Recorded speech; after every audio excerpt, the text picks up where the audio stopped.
Hey there, subscribe to my channel, and also press this bell icon so you never miss any new updates, cause whenever we upload new video you will get a notification on your phone. Part 1. You'll hear a conversation between a student and the coordinator of the Student Service Centre. First, you have some time to read questions 1 to 3.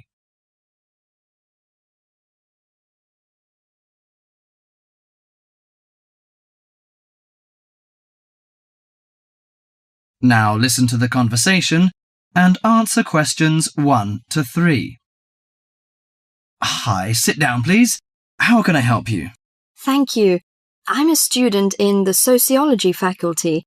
I'm coming to ask for some information about renting a room in the college or near the campus. My name is Sarah. Yes, Sarah. How long have you been here in Sydney? You are not new, I suppose. No, I'm in my second year. I came to Sydney 18 months ago from Korea. Where are you living now? I live with my aunt in my cousin's room. It's pretty nice to live with my relatives, but unfortunately my cousin has finished his term and is returning from Britain next week. I have to rent a room for myself. Yes, it sounds a little unfortunate, but I suppose it's a good chance for you to have a deeper understanding to real world. I hope so. Well, what sort of thing are you looking for? What we provide ranges from shared flat to homestay. And of course we have houses with gardens if you like. No, the house with a garden is obviously out of my price range. Shared flat is not bad, but I prefer a homestay. I enjoy the feeling of living with the family. When do you plan to begin the rent? Next week, you just said? No, my cousin is arriving by next week, so I hope to move out by this weekend. This weekend, okay. The main area we deal with is around the university. Around the university, aha. Do you have anything near the northern gate of the university? You know, the sociology faculty is near the northern gate.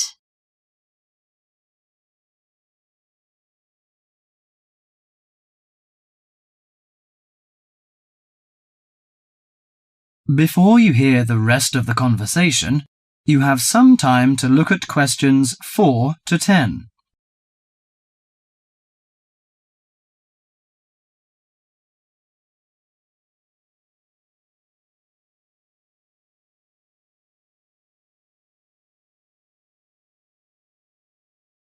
Now listen to the conversation and answer questions 4 to 10. Yes, what sort of price are you thinking of?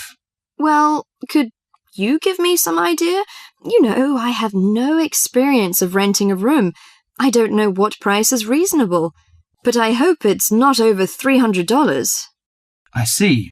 Usually the homestay ranges from $180 per month. Only $180? Yes, to $350 depending on a number of different factors. What does it depend on? Well, obviously the quality of the house, the facilities and extra services. Oh, I don't care about the quality very much, as long as it's clean. As to the facilities, I want the room with a separate bathroom. Kitchen isn't a necessity, because I don't want to cook by myself.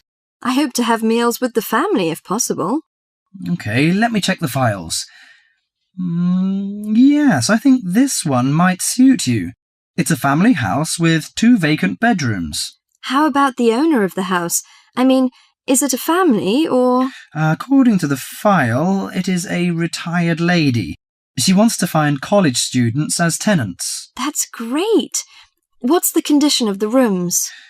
The bigger bedroom is furnished and with a bathroom, and the rent is $320 per month. The smaller one charges $250. It is furnished too, but without bathroom. Oh, $320. It's a bit out of my range, but I think I prefer the bigger one. How about the meals? Well, the rent includes breakfasts and suppers. No lunches, however. You have to buy your lunch. That's no problem. I usually have my lunch in the college cafeteria. And that doesn't cover the water bill and electricity fee, but the laundry is included. Fine. Could you tell me the address? Yes, it's on 323 West Park Road. Let me get that down. 323. Okay, it's near the university. So, when can I have a look at the room? You know, I'm a little pressed for time. The file says the landlady is in every afternoon. So this week, say, Friday? Oh, I'm afraid I can't make it then. I have a lecture on Friday afternoon till 5:30. How about Thursday? Okay, that's fine. Would 5 be okay? Yes, fine. Just come here.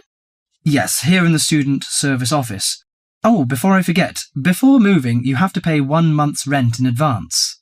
Really? Oh, I didn't know that before. Could I ask why? As the deposit. You know, in case you damage the property or move out without giving notice. Usually this doesn't happen, but standing in the owner's shoes... Yes, I understand it all. So that's $320. Okay, I'll take the money if I'm satisfied. Well, a word of advice. Don't forget to get a receipt when you pay the deposit or rent. Yes, thank you so much. That is the end of part 1. You now have half a minute to check your answers.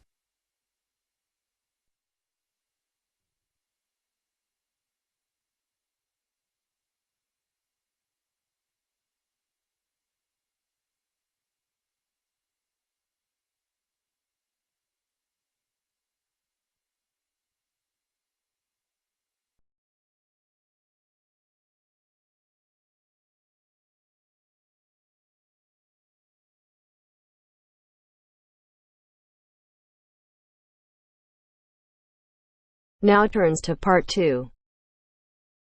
Part 2. You will hear a talk about societies and events at a university. First, you have some time to look at questions 11 to 16.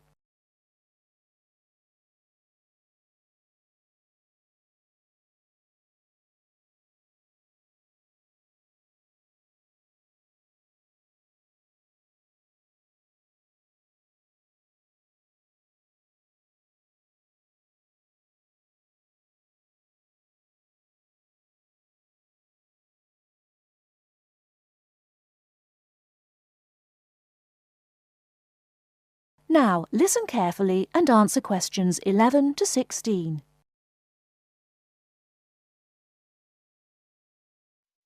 Hi, and welcome to the Students' Union. You've all been here a week now, and hopefully you're finding your feet. You might be wondering what there is to do on campus, apart from going to lectures, doing essays, going out with friends and having late nights. Tonight, you're going to hear about some of the societies, clubs and associations that you can join as a new student, as well as the cultural events going on that might interest you. Richard Hillman from Student Services has come along this evening to tell you more. Good evening. It's good to be here and to see you all. But let me say straight away that as students of the university, you are entitled to join free of charge over 100 societies on the official list. OK, let's begin. I'd be prepared to bet that whatever your interests, you're almost sure to find a club or society here for you. Not surprisingly, there are the long-established clubs that you can find at any university, like the football club or the drama society, along with a whole range of less usual clubs. For example, the Rock Society. We do have a rock climbing club here, but the Rock Society has nothing to do with outdoor activities. It's a music club. That takes me neatly on to the Mountaineering Club. Now, it might surprise you that a university in one of the flattest parts of the country has a thriving group of mountaineers. They meet twice a week on Tuesdays from 5 in the afternoon until 10 o'clock in the evening, and on Thursday afternoons from 1 o'clock until 5. At their regular meetings, they use the climbing wall, but they also organise trips to real mountains both here and abroad during the vacation. Another rather out-of-the-ordinary society you might like to try is the Dance Club. They meet regularly every Friday. This term they're running salsa classes. Next term it's tango. And in the summer it'll be Scottish dancing. Quite a selection. They also put on special events twice a term, either performances by visiting groups or actual dances. Their next event is next Saturday when they're putting on a Latin evening. go along and try out your samba. At the moment, the dance club is trying to attract new members who may have new ideas for future classes and events. If you're an overseas student, you may find there is a society for students from your country putting on events that'll make you feel more at home. The Mexican Society, for example, is putting on a special Christmas celebration with traditional Mexican food and drink. And every 4 weeks, the Hellenic Society has a film evening. There are also national societies for Malaysian, Turkish and Chinese students. And don't forget, these societies are open to everyone, whether you're from that country or not.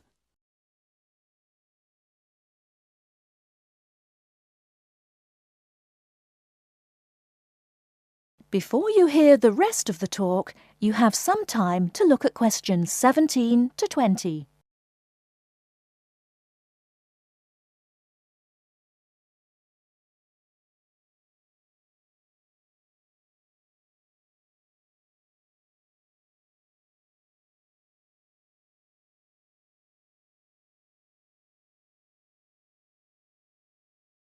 Now listen and answer questions 17 to 20.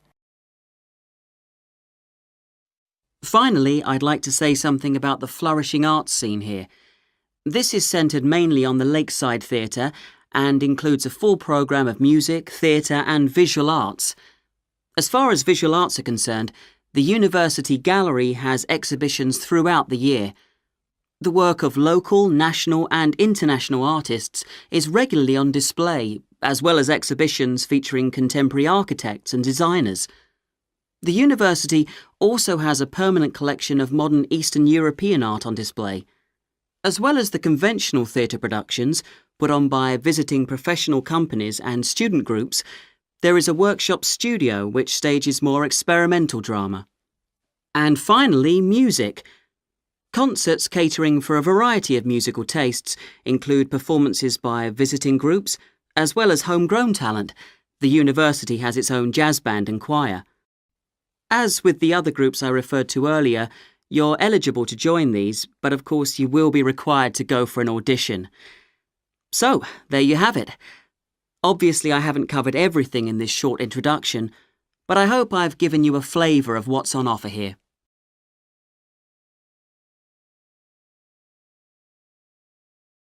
That is the end of part 2. You now have half a minute to check your answers.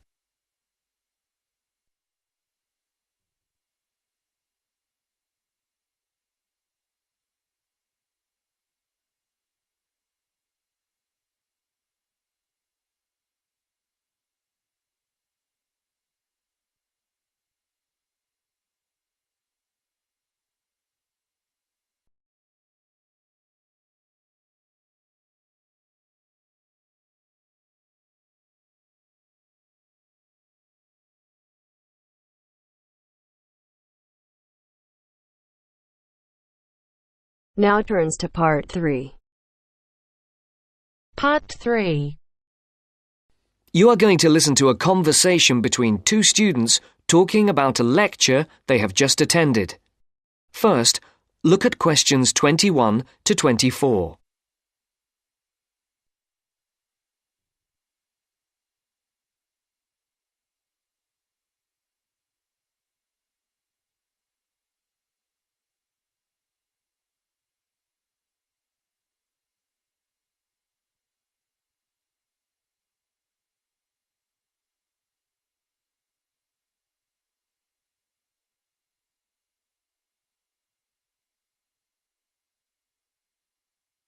There are 4 alternative answers, A, B, C and D, for each question. Decide which alternative is the most suitable answer and circle the appropriate letter. Henry, don't you think Dr. Adams' lecture was really very good? He could talk about the telephone directory and make it interesting. All his lectures are like that, Astrid. He's just one of those people. I wish we had him as our tutor. I bet you that he is very demanding, though. Boris is in his tutorial group and agrees that he is a brilliant lecturer, but he puts them under a lot of pressure. But Don't you think that's good? Perhaps. But I am glad to have Dr. Adams as a lecturer. He's interesting and rather funny and puts just the right amount of pressure on people. Did you take lots of notes in the lecture? Yes, actually I did. In fact, several pages. I didn't think I had taken so many. I was that busy listening to what was being said that I didn't take many notes. Can I photocopy yours? I don't think that's such a good idea. You won't be able to read my handwriting, and sometimes I write them in English and sometimes in Arabic. Oh, let's have a look. Wow! Your notes are so neat. There's not much Arabic. There is on this page. Oh, yes, there is. Dr. Adams would be pleased to see this, especially given what he was talking about. Don't you keep careful notes? Sometimes. It depends on the lecture. I don't think I'll forget Adams's lecture today, but some of the detail will fade. Before the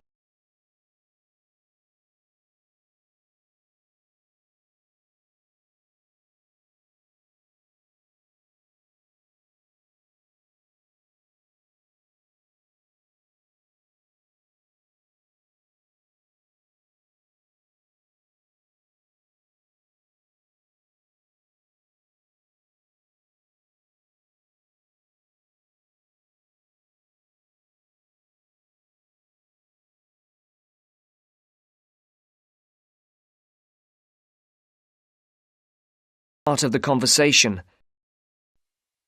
I type up everything afterwards so you can have a copy then and you can fill in anything I have missed. I'm not so good on the broader concepts. I'm better when it comes to detail. just what Adams was talking about. Well, I am definitely a detail person. I need to have everything written down before I As can you get the listen concepts to the next part clear of the in my conversation, head. write no more than complete 4 opposite. words. For questions I find all the 25 detail to clutters up 27, my mind, and I get for very questions frustrated, 28 to which 30, was just what he was on write about. no more than 2 He mentioned words a book he'd for written. each He answer. mentioned several. The one on space and the individual? Yes, called MySpace. It's on the book list. So it is. I think I'll get that out of the library or get my own copy. Did you get what he said about spatial awareness?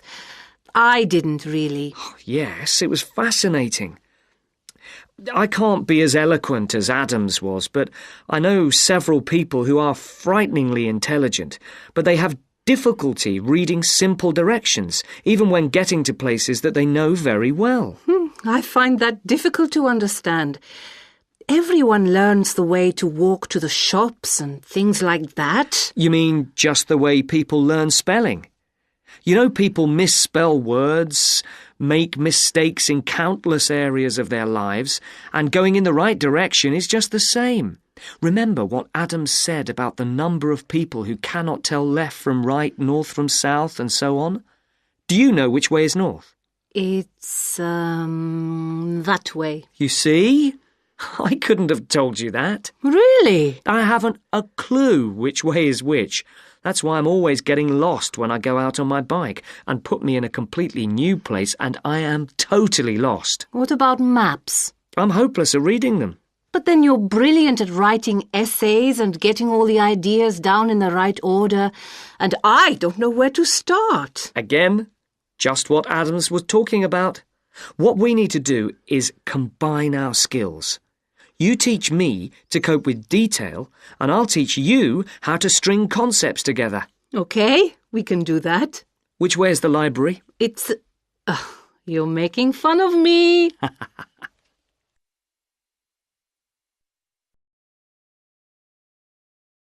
That is the end of part 3. You now have half a minute to check your answers.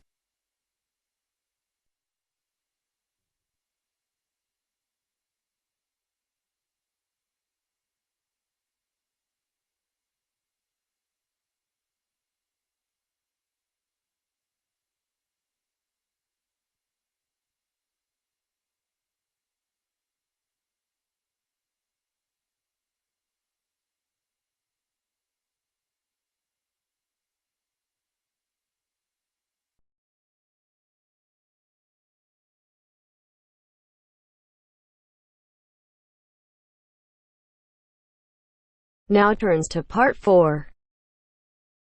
Part 4. You are going to listen to a lecture on language learning. First, you have some time to look at questions 31 to 40.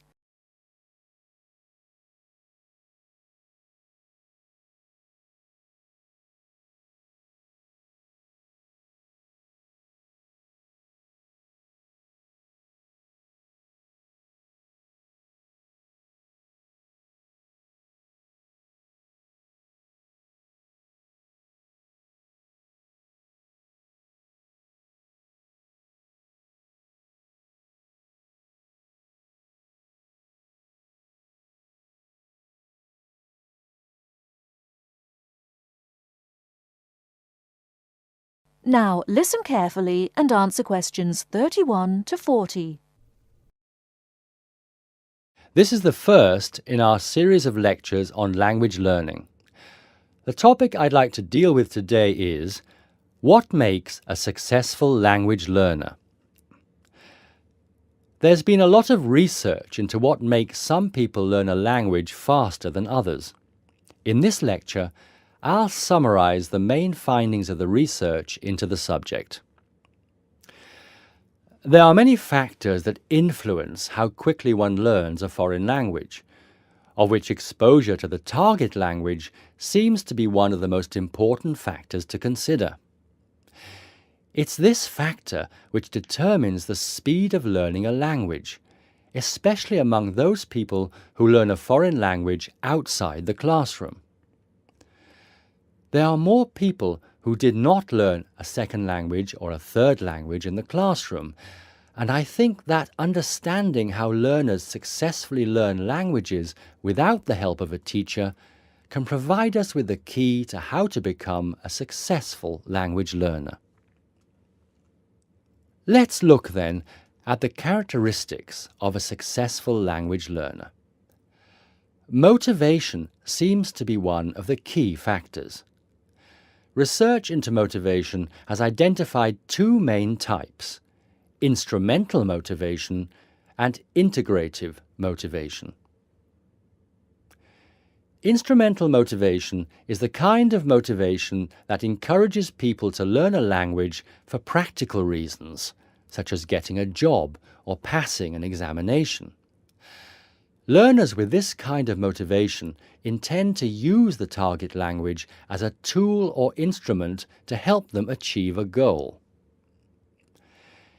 Integrative motivation is what encourages learners to learn a language in order to communicate and socialize with others who speak the language. The primary aim for learners with integrative motivation is to use the language to integrate and identify with the community that uses the language. Immigrants, or people who are married to speakers of another language, are motivated in this way. Although most people have mixed motivation, research into language learning and acquisition suggests that integrative motivation produces much better results and is an important characteristic of successful language learners. Personality is another important factor in language learning. One does not need to be an extrovert to learn a foreign language, but willingness to experiment and take risks is essential. Introverted or anxious learners who are afraid of making mistakes find it harder to learn a language. Good language learners will try to experiment with different ways of learning vocabulary or grammar until they find the way that suits them best. Language is a complex system. Successful language learners often design complex learning systems to master a language. They think about how they learn and organize their learning accordingly. They develop their own learning style and use a range of learning skills such as efficient revision techniques, systems for learning and organizing vocabulary, the ability to monitor their own speech, and the ability to plan their learning. Finally, age is another major factor to be borne in mind. Children seem to be in the best position to learn a foreign language rapidly and with the best results. Older learners can also be very successful and become proficient at using a language. Adult learners who make decisions about their learning and are independent of the teacher, who are analytical and aware of how they learn, and who take responsibility for their learning, stand a very good chance of learning a foreign language successfully. That is the end of part 4. You now have half a minute to check your answers.